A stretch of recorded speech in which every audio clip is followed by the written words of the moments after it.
Hyderabad metro విస్తరణ మళ్లీ మొదటికొచ్చింది. 2 రోజుల పాటు కేంద్ర మంత్రుల భేటీలతో రేవంత్ సాధించింది జీరో. తక్షణ రుణ ఆమోదం లేదా ఆర్థిక సహాయంపై కేంద్రం నుంచి స్పష్టమైన హామీ రాలేదు.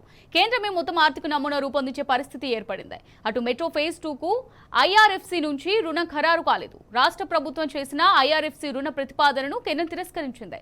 మొత్తం ప్రాజెక్టును మళ్లీ అధ్యయనం చేయాలని కేంద్రం నిర్ణయించింది.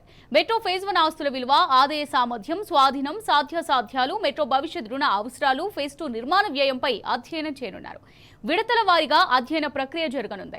ఎస్బీఐ కన్సల్టెన్సీ సంస్థతో సమగ్ర అధ్యయనానికి కేంద్రం ప్రతిపాదించింది. మెట్రో ఫేజ్ 2 పై అధ్యయనాన్ని ఎస్బీఐకి అప్పగించింది. అయితే రాష్ట్రంలో భూముల వ్యవహారంలో ఎస్బీఐపై రేవంత్ సర్కార్ గుస్సాగా ఉంది. అయినప్పటికీ కేంద్రం ప్రతిపాదనకు రాష్ట్ర ప్రభుత్వం అంగీకరించినట్టుగా సమాచారం. అంటే కేంద్రం నిర్ణయించిన మోడల్లోనే మెట్రో విస్తరించాల్సిన పరిస్థితి ఏర్పడింది.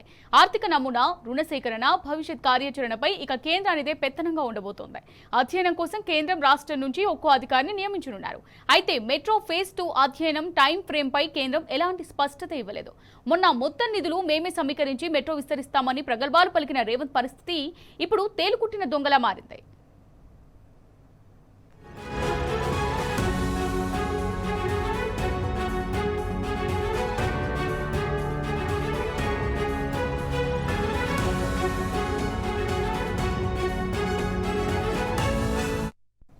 రైట్ కా దీనికి సంబంధించి మరిన్ని డీటెయిల్స్ మా ఢిల్లీ ప్రతినిధి సురేష్ నుడికి తెలుసుకుందాం. సురేష్, మరి మెట్రో ఫేజ్ 2 కి సంబంధించి మీ దగ్గర ఉన్న అప్డేట్స్ ఏంటి?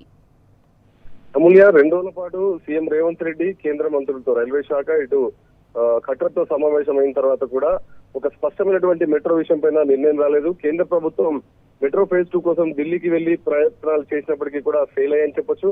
ఐఆర్ఎఫ్సి నుంచి రుణం వస్తుందని ప్రచారం చేసినప్పటికీ ప్రభుత్వం ఇప్పుడు ఎందుకు ఎస్బీఐ కన్సల్టెన్సీకి అధ్యయనానికి అంగీకరించిందనే విషయం పైన కూడా స్పష్టత ఇవ్వలేదు. ఇటు ఐఆర్ఎఫ్సి రుణం ఖరారైతే మళ్ళీ ఫేజ్ 1 వాల్యుయేషన్ అవసరం ఎందుకు వచ్చిందనే దానిపైన కూడా ఒక స్పష్టమైనటువంటి నిర్ణయం రాష్ట్ర ప్రభుత్వం చెప్పలేకపోయింది. దీంతో కేంద్రం నేరుగా రుణం ఇవ్వకుండా మొత్తం ప్రాజెక్టును మళ్లీ అధ్యయనం చేయాలని ఎందుకు నిర్ణయించిందని దాన్ని రాష్ట్ర ప్రభుత్వం ఒప్పుకుందనే దానిపైన కూడా ముఖ్యమంత్రి ఒక స్పష్టమైన నిర్ణయం ఇవ్వలేకపోతున్నారు. 2 రోజుల పర్యటనలో తక్షణ రుణం ఆమోదం పొందుతుంది, ఆర్థిక సాయంపై స్పష్టత వస్తుంది, చర్చలు సఫలమైనని చెప్పి అధికారిక ప్రకటనలు ఇచ్చినప్పటికీ కేంద్రం మాత్రం తమ జోక్యం లేకుండా ఫేజ్ 1, ఫేజ్ 2 కు సంబంధించినటువంటి రుణాల విషయంలో ముందుకెళ్లేటువంటి అవకాశం లేనటువంటి విషయాన్ని స్పష్టమవుతుంది. మొన్నటి వరకు మెట్రో విస్తరణకు అవసరమైన నిధులను రాష్ట్ర ప్రభుత్వమే సమీకరిస్తుందని చెప్పిన రాష్ట్ర సర్కారు ఇప్పుడు కేంద్రం రూపొందించే ఆర్థిక నమూనాకు ఎందుకు అంగీకరించిందనే విషయం పైన మాత్రం ఒక స్పష్టమైనటువంటి విషయాన్ని తెలియజేయలేకపోయినారు ముఖ్యమంత్రి రేవంత్ రెడ్డి. ఇటు మెట్రో ఫేజ్ 2 విస్తరణపై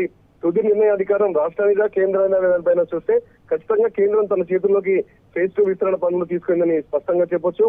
రాష్ట్ర ప్రభుత్వం ఇందులో విఫలమైందని కూడా చెప్పొచ్చు. ఫేజ్ 1 ఆస్తుల విలువను, దాంతోపాటు ఆదాయ సామర్థ్యం, దీంతో పాటు సాధ్యాసాధ్యాలపై కూడా కేంద్రానికి ఎందుకు సందేహాలు వచ్చాయనే దానిపైన రాష్ట్ర ప్రభుత్వం వివరణ ఇవ్వాల్సినటువంటి పరిస్థితి ప్రస్తుతం నెలకొనుంది. ఇటు ఎల్ఎన్టీ నిర్వహిస్తున్న మెట్రో ప్రాజెక్టుపై రాష్ట్ర ప్రభుత్వం తీసుకున్నటువంటి పూర్తి స్థాయిలో తీసుకున్నటువంటి చర్యలను కూడా కేంద్రం పరిశీలిస్తున్నట్టుగా స్పష్టమవుతుంది. ఇటు ఐఆర్ఎఫ్సి రుణ ప్రతిపాదనను కూడా కేంద్రం ఆమోదించిందా, తిరస్కరించిందన్న పైన కూడా ఒక స్పష్టత రాష్ట్ర ప్రభుత్వం ఇవ్వాల్సినటువంటి గత్యంతరపడినటువంటి సిచ్యువేషన్ కనపడుతుంది. ఇటు ఎస్బీఐ కన్సల్టెన్సీ అధ్యయనం ఎంతకాలం ఉంటుంది, ఎస్బీఐ అధ్యయనానికి ఒప్పుకున్నటువంటి రాష్ట్ర సర్కారు ఎంతకాలం పైన మాత్రం ఇటు కేంద్రం కానీ రాష్ట్రం కానీ స్పష్టత ఇవ్వలేదు.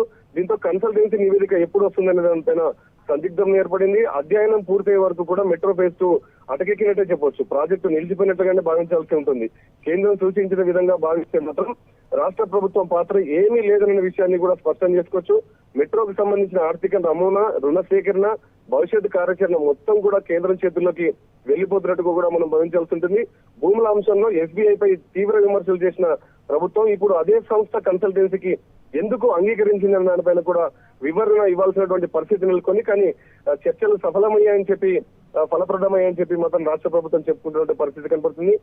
ఇప్పుడు మెట్రో ప్రాజెక్ట్ ను కూడా రద్దు చేసిన నిర్ణయం వల్ల హైదరాబాద్ అభివృద్ధి వెనక్కి వెళ్తున్నటువంటి విషయాన్ని కూడా కేంద్ర విషయాన్ని దృష్టికి తీసుకెళ్లి మెట్రో ప్రాజెక్టు విషయంలో ఆమోదించుకున్న విషయంలో ఫెయిల్యూర్ అయిందని చెప్పుకోవచ్చు రాష్ట్ర సర్కారు. చివరికి ఢిల్లీ 2 రోజుల పర్యటనలో కేంద్ర మంత్రులతో కలిసిన తర్వాత కూడా ఫలితం శూన్యమని చెప్పొచ్చు. రుణాల విషయంలో ఒక స్పష్టమైనటువంటి హామీ మాత్రం దక్కలేకపోవడంతో ఒక ఫెయిల్యూర్ పర్యటనగా చెప్పాల్సి ఉంటుంది. Amulya. Right, thank you Suresh.